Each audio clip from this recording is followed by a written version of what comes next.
고전 13장 8절에서 13절 말씀. 사랑은 언제까지나 떨어지지 아니하되 예언도 패하고 방언도 그치고 지식도 패하리라. 우리는 부분적으로 알고 부분적으로 예언하니 온전한 것이 올 때에는 부분적으로 하던 것이 패하리라. 내가 어렸을 때에는 말하는 것이 어린아이와 같고 깨닫는 것이 어린아이와 같고 생각하는 것이 어린아이와 같다가 장성한 사람이 되어서는 어린아이의 일을 버렸노라. 우리가 지금은 거울로 보는 것 같이 희미하나 그때에는 얼굴과 얼굴을 대하여 볼 것이요. 지금은 내가 부분적으로 아나 그때에는 주께서 나를 아신 것 같이 내가 온전히 알리라. 그런즉 믿음, 소망, 사랑, 이 세 가지는 항상 있을 것인데 그 중에 제일은 사랑이라. 지난달 25일에 세종하고 서울 간 건설 현장에서 교각이 무너져 가지고 4명이 죽고 5명이 이제 크게 다치는 그런 사고가 있었습니다. 어쨌든 다리를 건설하기 위해서는 인적, 물적 자원이 충분히 또 필요하다. 교회라는 게 또 하나님의 나라라고 하는 것도 역시 같은 맥락에서 우리가 이해를 해보면 다리를 건설하기 위해서 여러 가지 각각의 재료들이 필요하듯이 하나님 나라를 이루어가고 그리스도의 몸인 교회를 온전히 세워가기 위해서는 그 재료들이 필요한 거예요. 근데 그 재료들을 뭐라고 하냐면 은사라고 합니다. 오늘 본문에 소개되어지는 은사는 세 가지밖에 언급이 안 됐습니다. 예언의 은사, 또 방언의 은사, 그리고 지식의 은사입니다. 이런 재료들은 당연히 그리스도의 몸을 세우는 거예요. 하나님의 나라를 세우는 겁니다. 온전한 교회 또 하나님 나라를 완성해 가는데 그 은사들을 잘못 사용하면 어떻게 될까? 건축을 할 때 건축 재료를 잘못 사용하면 무너지게 되는 거잖아요. 그런 것처럼 교회 역시도 또 하나님 나라 역시도 마찬가지입니다. 은사를 잘못 사용하면 하나님의 나라가 왜곡되는 거고 또 그리스도의 몸인 교회도 건강하게 온전하게 세워지지 못하게 되는 거예요.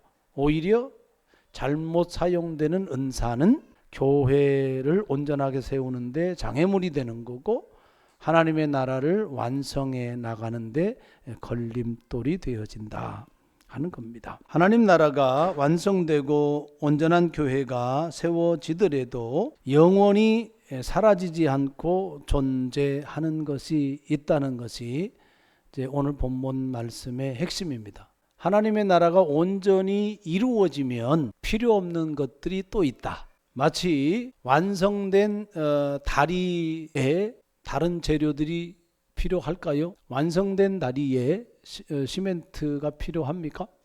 이미 완성됐으니까 그 시멘트는 필요가 없는 거잖아요. 그렇기 때문에 하나님의 나라가 온전하게 완성이 되어지면 하나님의 나라를 세우기 위해서 필요했던 재료들, 즉 은사들은 더 이상 필요하지 않다. 사라진다, 그친다, 폐하여진다. 이렇게 오늘 본문에서 이야기를 합니다. 영원히 사라지지 않고 떨어지지 않고 폐하여지지 않는 것이 있는데 그것이 뭐다? 사랑이다. 이렇게 말씀을 합니다. 왜 그런가? 왜 사랑은 없어지지 않는가? 하나님 나라의 본질이기 때문에 교회의 본질이기 때문에 사랑은 사라지지도 않고 또 폐하여질 수 없는 거다 라고 하는 것이 이제 오늘 본문 말씀의 요지가 되어집니다. 그럼 왜 고린도 교회에 사랑이어야 했을까? 이걸 생각을 먼저 해봐야 합니다. 고린도 교회의 본질을 회복하기 위하여서 필요한 것이 사랑이기 때문에 그렇습니다. 여러 가지의 은사들이 있지만 그 은사들이 오용되고 또 왜곡되게 사용되어져서 교회를 깨뜨리고 상처나게 하고 어둡게 만들고 더럽혀지고 이렇게 했단 말이에요. 그러한 것들을 회복하기 위해서 필요한 것이 뭐다? 사랑이다 라고 하는 겁니다. 고린도 교회는 우리가 잘 알듯이 언어가 풍성했어요. 신비한 언어들이 풍성했고 지식도 믿음도 풍성했고 또 사도 바울을 통하여서 복음을 접하였기 때문에 예수 그리스도에 관한 어떤 증거들, 이러한 것들도 매우 견고했던 교회입니다. 모든 은사에 부족함이 없었던 또 교회이고, 예수님의 부활을 믿으면서 미래에 오실 예수 그리스도의 재림에 대해서도 기대를 하고 있었던 교회가 고린도 교회입니다. 그런 교회가 분쟁으로 말미암아 나뉘어지고 갈기갈기 찢기고, 또 근친상간의 음행으로 말미암아 교회가 더럽혀지고, 은사의 문제로 말미암아 혼란스럽게 되고, 심지어는 부활을 믿지도 못하는 그러한 사람들이 생겨났고, 영적인 교회가 육신에 속한 교회가 되어버렸고, 하나님에 대한 사랑도 잊어버렸고, 또 성도의 사랑, 즉 사람에 대한 사랑도 저버린 교회가 되었다. 지식과 지혜는 있어서 그것을 올바로 사용하지 않으니 오히려 교만하게 되었다. 이런 상처투성이인 교회, 이렇게 더럽혀진 교회의 변화를 위해서 필요한 것이 뭔가? 사도 바울은 사랑이라고 말을 하고 있는 겁니다. 사랑이어야 교회가 변화되고, 사랑이어야 교회가 정결하게 되고, 사랑이어야 교회가 치유된다는 것입니다. 교회의 정체성은 뭐냐면 사랑입니다. 저와 여러분은 교회로 존재를 해요. 존재 자체가 사실은 사랑인 거예요. 그러면 그 사랑에 익숙해질 필요가 있는 거잖아요. 사랑에 익숙해지면 습관적으로 사랑의 행위가 나올 수밖에 없는 거죠. 그것이 우리의 정체성입니다. 고린도 교회가 세상의 가치관에 의해서 사실은 공격을 많이 당했어요. 십자가의 도를 어리석다라고 이야기를 했고, 그래서 철학을 추구를 했어요. 교회의 문제를 교회 자체 내에서 해결하지 못하고 어디로 끌고 나갔어요? 세상 법정으로 가지고 나가서 오히려 교회가 세상을 판단해야 될 위치에 있는데 세상이 교회를 판단하게끔 그렇게 했습니다. 그런 교회가 고린도 교회예요. 세상 방식을 통하여서 교회를 다스리려고 했었던 그런 교회. 세상의 우상 제물을 먹는 문제로 믿는 형제들을 비난했고, 여러 가지 문제들이 세상의 가치관, 세상의 삶의 방식 그대로 교회 안에서 그러한 것들이 행하여졌다라고 하는 겁니다. 세상의 가치관에 의하여서 이끌림 받고 있는 교회, 세상의 삶의 방식에 의해 이끌림을 받고 있는 교회, 이상하잖아요. 교회가 세상을 이끌어야 되는데 세상에 의해서 교회가 이끌림을 당한다면 교회의 정체성은 사라져버리고 만 거죠. 우리가 세상 사람을 이끌어야 되는데 세상 사람에게 우리가 이끌려서 산다고 한다면 우리는 과연 신앙의 사람인가? 우리는 과연 그리스도인인가? 질문해 봐야 되는 거죠. 교회가 세상을 사실은 뒤흔들어 놔야 되거든요. 그런데 교회가 세상에 맞추어서 살아가요. 교회가 세상적인 가치관, 교회가 세상의 삶의 방식과 맞서 싸워야 되는 거예요. 이 영적 전쟁이잖아요. 그런데 그 세상에 의해 오히려 교회가 흔들리고 있는 교회, 그 교회가 고린도 교회였다. 오늘날의 탐욕과 교만과 분노와 복수와 불의, 무례함, 이 세속의 모습들이 우리의 내면을 흔들고 교회를 흔들고 있다 하는 겁니다. 앞으로 한국 사회가 어떤 방향으로 이끌어져 갈 것인가, 한국 교회가 어떤 방향으로 나아가야 되는가, 이건 당면한 과제가 되었습니다. 어떤 지도자를 세우느냐에 따라서 결정이 되어지겠죠. 양극화되어진 이 나라를 어떻게 통합시키면서 앞으로 나아갈까? 우리 사회의 과제예요. 우리의 탐욕을 채우기 위한, 부를 채우고 소유를 채우기 위한 교회의 모습들, 이 시점에서 다시 한번 교회가 바로 서야 된다. 중세 때 종교 개혁이 일어났었던 그 정신으로 다시 한번 돌아가서 오직 하나님의 은혜를 외쳐야 되고, 오직 믿음을 외쳐야 되고, 오직 하나님의 영광을 외쳐야 되고, 오직 말씀을 외쳐야 되고, 그런 때가 지금 우리 한국 교회예요. 고린도 교회의 모습하고 흡사한 교회가 되어진 우리의 모습들을 좀 성찰을 하고, 이러한 것들을 극복하고 이기는 것은 결국은 본질로 돌아가는 것인데, 그 본질은 뭐냐면 예수 그리스도잖아요. 여러분, 세상을 무엇으로 싸워서 이기겠어요? 탐욕을 무엇으로 싸워서 이기겠어요? 교만한 사람을 무엇으로 싸워서 이기겠어요? 분노한 사람들을 무엇으로 싸워서 이기겠어요? 복수의 혈안이 되어서 살아가는 사람들을 무엇으로 싸워서 이기겠어요? 불의의 사람들을 무엇으로 싸워서 이기겠어요? 총칼 들고 싸웁니까? 아니잖아요. 우리도 불의함으로, 우리도 복수로, 우리도 맞받아쳐서 분노하고 이렇게 싸워서 이기겠습니까? 세상 사람하고 똑같은 거잖아요. 그러니까 사도 바울은 하나님은 말씀하기를 사랑으로 이겨라, 그렇게 말씀하는 겁니다. 근데 참 할 말이 너무 많죠. 사랑으로 이기라고 할 때 우리의 삶에, 우리의 사회에 적용해야 될 부분은 너무나도 다양하고 복잡합니다. 그럼에도 불구하고 답은 뭐냐면, 답은 알고 있어야 돼. 사랑이라는 거예요. 어떤 형편에서든지 어떤 상황에서든지 답은 사랑이어야 된다는 거예요. 그래야 세상을 이기는 거예요. 그래야 악한 사람을 이기는 거예요. 고린도 교회를 향하여서 그 말을 하고 있는 거예요. 그 말은 곧 지금 이 시대 저와 여러분에게 동일하게 이야기하는 거예요.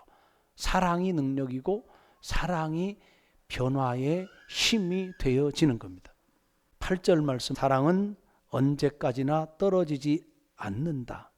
영원하다는 겁니다. 지금부터 영원하다는 거예요. 예수님 재림하셔도 영원한 거예요. 새 하늘과 새 땅이 임하여도 영원한 거예요. 영원한 것이 뭐예요? 그 사랑인 거예요. 그러면 우리는 무엇을 붙잡고 살아야 되겠어요? 기본적으로 사랑을 붙잡고 살아가는 거고, 사랑을 목적으로 살아가는 거고, 사랑을 위하여서 그렇게 살아가는 거예요. 영원한 것을 우리가 붙잡고 살아야 되잖아요. 그것이 진리이기 때문에 그래요. 예언은 패한다. 하나님의 말씀을 들고 있는 사람들이 하나님의 말씀을 가르치고 그렇게 전수해주고 했던 그것을 말하는 거거든요. 미래의 어떤 일에 대해서 예견하는 것이 아니라 하나님의 말씀을 잘 가르치는 것, 이것이 예언이란 말이에요. 이거 폐하여진다는 거예요. 자, 9절 말씀 예언에 대해서 나오죠. 우리는 부분적으로 알고 부분적으로 예언하니 온전한 것이 올 때는 부분적으로 하던 것이 패하리라. 자, 아무리 복음에 대해서, 하나님에 대해서, 예수님에 대해서, 십자가에 대해서 많이 안다고 해서 우리는 부분적으로 아는 것뿐이에요. 사도 바울도 그렇게 성경을 13권이나 썼지만 부분적으로 아는 거예요. 베드로도 예수님의 수제자지만 예수님에 대해서 다 압니까? 몰라요. 부분적으로 아는 거예요. 온전한 것이 올 때, 이것은 예수님의 재림 때에 영원한 하나님의 나라가 완성되는 그 시점, 온전한 교회가 이루어지는 시점, 그때에는 부분적인 거 필요가 없는 거예요. 예언이 하나님의 나라를 이루어가는 데에, 교회를 세우는 데에 매우 유익한 재료니까 중요하긴 하지만, 부분적으로 아는 그 하나님의 말씀을 너가 쥐고 있다고 해서 너 그거 자랑할 것도 아니고, 너 그것 때문에 목에 힘줄 것도 아니야. 그런 말이잖아요. 두 번째, 8절에 예언도 패하고 방언도 그친다, 그렇게 말씀을 했습니다. 11절에 방언에 대해서 나옵니다. 내가 어렸을 때에는 말하는 것이 어린 아이와 같고, 그러니까 방언을 뭘로 비유했냐면 어린 아이의 말, 미성숙한 아이의 말로 그죠? 표현을 하고 있는 거죠. 깨닫는 것이 어린아이와 같고 생각하는 것이 어린아이와 같다가 장성한 사람이 되어서는 어린아이의 일을 버렸노라. 자, 어린아이와 장성한 사람을 이제 비교하고 있는 것을 보게 되어집니다. 마찬가지입니다. 예수 그리스도가 재림하면 미성숙함은 사라져요. 온전해져요. 여러분, 우리는 지금 미성숙 미숙한 어린아이처럼 살아가잖아요. 근데 우리가 예수님이 오실 때 우리는 완전한 하나님의 나라 그 천국에서 살 거란 말이에요. 주님과 함께 살 거란 말입니다. 그때는 우리는 미성숙한 상태가 아니라 장성한 상태, 성숙한 상태라는 이야기예요. 미성숙한 거 그때 필요 있어요, 없어요? 미성숙한 거 필요가 없는 거예요. 그래서 사라진다는 거예요. 자, 방언이라고 하는 게 그렇다는 이야기예요. 교회 안에서 방언이 얼마나 중요해요? 자기의 덕을 위하여, 자기의 신앙을 위하여 방언의 은사는 매우 중요합니다.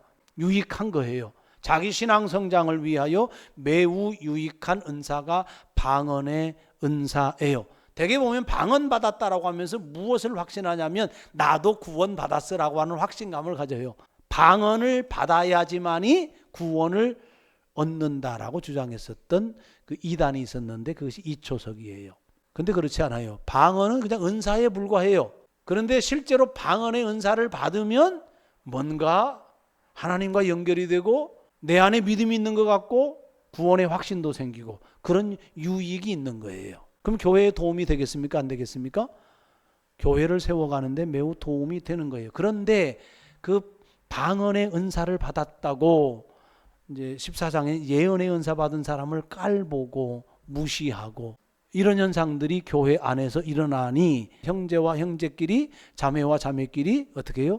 상처를 주고받는 그런 상처투성이를 남기고 말았단 말입니다. 이것이 고린도 교회예요. 근데 그렇게 하지 마. 방언 그거 하나님 나라 완성될 때 온전한 교회가 이루어질 때 천상의 교회가 거기에서는 방언 그거 필요 없어. 사라지는 거야. 그렇게 말하는 겁니다. 우리가 미래의 하나님 나라에서는 미숙한 상태로 거하는 것이 아니고 온전한 상태의 성숙한 상태로 하나님의 나라를 누리며 살아간다 하는 겁니다.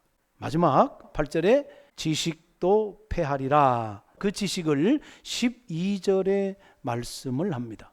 우리가 지금은 거울로 보는 것 같이 희미하나. 지식에 대해서 이야기하는 거예요. 확실하지 않는 거죠. 희미한 거죠. 뭔가 맞긴 맞는데 희미한 거예요. 근데 거울이 왜 희미하지? 이 당시의 거울은 지금처럼 유리로 된 그런 거울이었겠어요? 아니었겠죠. 청동으로 만든 거울.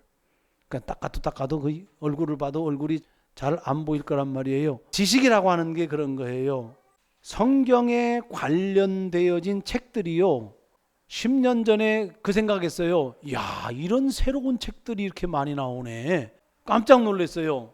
그런데 지금 보면요. 새로운 책들이 또 나와요. 역사적인 자료들이 계속해서 발굴이 되는 거예요. 더 깊어지고 더 넓어지고 더 세밀해지고 그래요. 그런데 우리가 알고 있는 이 성경 66권 이 성경도 정확해요? 정확하지 않아요? 하나님의 말씀은 오류가 없어요. 그런데 문자화된 대한민국어로 번역된 이 성경은 번역상에 오류가 있는 거예요. 그러니까 희미한 거죠. 제가 설교를 합니다. 여러분 정확한가요? 100% 하나님의 말씀인가요? 그렇지 않아요. 분별이 필요한 거예요. 희미한 거예요. 사도 바울이 전했습니다. 기록된 말씀이 있어요. 비교적 우리보다 훨씬 정확합니다. 그럼에도 불구하고 부족해요. 12절 우리가 지금은 거울로 보는 것 같이 희미하나 그때에는 얼굴과 얼굴을 대하여 볼 것이요 지금은 내가 부분적으로 아나 그때에는 주께서 나를 아신 것 같이 내가 온전히 알리라. 우리가 지금 예수님을 얼굴을 대면하여서 봅니까? 그렇지 않죠. 그러니까 예수님을 한 번도 본 적이 없어요. 예수님의 사진 있잖아요. 그거 정말로 예수님 맞아요? 근데 왠지 그 사진 보면 예수님 같잖아요. 그죠? 그 사실 그렇지 않거든요. 지금은 그러니까 희미한 거예요. 예수님의 실제 얼굴도 마찬가지고 예수님에 대한 하나님에 대한 지식 그 마찬가지예요. 희미한 거예요. 그런데 그때에는 어떻게 한다고요? 직접 본다는 거예요. 직접 보면 직접 확인이 되니까 어떻습니까? 아는 거잖아요. 그 이야기입니다. 그때에는 사도 바울이 필요가 없죠. 바나바도 필요가 없죠. 디모데도 필요가 없습니다. 신학교 교수들도 그때에는 필요가 없어요. 우리 목사들도 그때에는 필요가 없어요. 하나님의 말씀을 굳이 가르치지 않아도 돼요. 왜냐하면 하나님 자체가 함께 계시니까. 예수님 자체가 그때에는 함께 계시니까. 지식의 은사가 필요가 있어요, 없어요? 없는 거예요. 사도 바울이 예언도 패하고 방언도 그치고 지식도 패하리라. 그 외에 우리가 살아가는 데 있어서, 교회 생활하는 데 있어서 수만 가지의 은사들이 다 존재해요. 각기 저와 여러분에게는 은사들이 다 존재해요. 근데 그거 있잖아요. 잠시 쓰다가 말아요. 잠시 쓰임을 받는 거예요. 제가 30의 목사 안수를 받고 40년을 목사를 합니다. 27년의 세월이 언제 지나갔는지 몰라요. 12, 13년 언제 지나갈지 몰라요. 금세해요. 하늘의 눈으로 보면 그냥 점이에요. 한 점이에요. 그 기간 동안 쓰임 받은 거예요. 그리고 지나가요. 이 마이크가 남겠습니까? 넥타이가 남겠습니까? 이 옷이 남겠습니까? 이 성경책이 남아있겠습니까? 피아노가 남아있겠습니까? 이 영상 시스템이 남아있겠어요? 여러분의 집이 남아있겠어요? 여러분이 어떤 달란트를 가지고 있어도 그거 하늘나라에서는 의미가 없어요. 쓰임 받을 뿐이에요. 지금 여기서. 중요한 것은 뭐예요? 사랑입니다. 고린도전서 13장은 이렇게 마무리를 합니다. 그런즉 믿음, 소망, 사랑 이 세 가지는 항상 있을 것인데 그 중에 제일은 사랑이라. 사랑이 있어야 믿음이 의미가 있고요. 사랑이 있어야 소망이 사실은 의미가 있어요. 사랑 없는 소망은 바라보지 못하는 거예요. 사랑이 없는데 어떻게 바라보나요? 아이들 속에 사랑이 없으면요, 아버지를 바라보나요? 아빠를 바라보나? 아빠의 사랑이 없는데 어떻게 아빠를 바라봐? 엄마의 사랑이 없는데 어떻게 엄마를 바라봐요? 못 바라보는 거예요. 사랑이 있을 때 바라보는 소망이 있는 거예요. 사랑이 있을 때 신뢰라고 하는 이 의미가 있는 거잖아요. 사랑이 없는데 아빠를 어떻게 신뢰해요? 사랑이 없는데 어떻게 엄마를 신뢰해요? 안 되는 거예요. 믿음과 소망이 하늘나라까지 같이 간다는 의미로 지금 13절에서 이야기하고 있는 거예요. 예수님이 재림할 때 새하늘과 새 땅이 올 때 우리가 주님을 영접할 것인데 그때에 믿음도 소망도 함께 있는 거예요. 그런데 중요한 것은 뭐예요? 사랑이 있어야 믿음이 의미가 있고 사랑이 있어야 소망이 의미가 있다. 그렇게 말씀을 하는 겁니다. 사랑하는 성도 여러분, 교회 공동체 안에서의 삶의 방식은 사랑이어야 합니다. 가정 공동체 안에서의 사랑의 방식은 사랑이어야 돼요. 여러분과 의미 있게 만나는 사람들 있잖아요. 그 사람들과의 만남은 뭐야 돼요? 사랑이어야 돼요. 때로는 싸우고, 때로는 미워하고, 때로는 싫어하고, 때로는 갈라서기도 하고 그럽니다. 그런데 여러분 중요한 건 뭐냐면요, 사랑이 있어야 돼요. 그래도 사랑해야 돼요. 마지막 남는 게 뭐야 되냐면요, 사랑이어야 돼요. 어떻게 사랑해야 되지? 근데 길이 별로 없어요. 사랑은 내가 결단해 놓으면 사랑해진다고 생각을 하고 살아요. 어떤 사람도 그런 마음으로 사랑을 결단하고 사랑을 이루기 위해서 내가 지금 무엇을 선택해야 되는가, 그걸 고심하고 그걸 기도하고 그렇게 살아가는 것, 그것이 예수 믿는 사람 아니겠나? 그것이 교회의 모습이 아니겠나? 그래야 되지 않나? 그렇게 생각합니다. 제가 지난 주간에 아내를 기다리면서 우리 주보에 실은 그 사진을 사실 찍었습니다. 그리고 글 하나를 또 썼는데요. 걷는 길 위에, 어느 날 길 위에 비치는 그림자 풍경, 한켠 모퉁이 돌아오는 이들의 눈에는 어떤 그림일까? 어떤 사연을 안고 저 너머 길을 향하여 걷고 있는 걸까? 보이지 않는 발자국은 그 사람의 인생 이야기를 담아내고 있겠지. 나는 지금 마주하며 걷는 길 위에 무엇을 새기고 있는 걸까? 그 지난한 길 위에 그분의 말씀을 새기고 싶다. 저 너머 그 길 끝에 마지막 그림자가 예수님을 닮아 있었으면 좋겠다. 주의 사랑이 우리의 인격이 되기를 주의 이름으로 축복합니다. 하나님, 사랑이기 때문에 자기 온몸을 십자가에 내어 주셨습니다. 세상이 얼마나 악했습니까? 조롱하고 무시하고 헐뜯고 때리고 찌르고 그 십자가 온몸으로 다 받아냈었던 예수님의 사랑, 그 사랑이 우리의 인격이 되어지기를 원합니다. 어떤 상황 속에서도 내 마음 중심에 이 사랑 버리지 않기를 원합니다. 사랑 결단하고 어떻게 사랑할까 고민하고 어떻게 사랑할까 기도하며 살아가는 저희들 되게 하여 주옵소서. 예수님의 이름으로 간절히 기도 올리옵나이다. 아멘.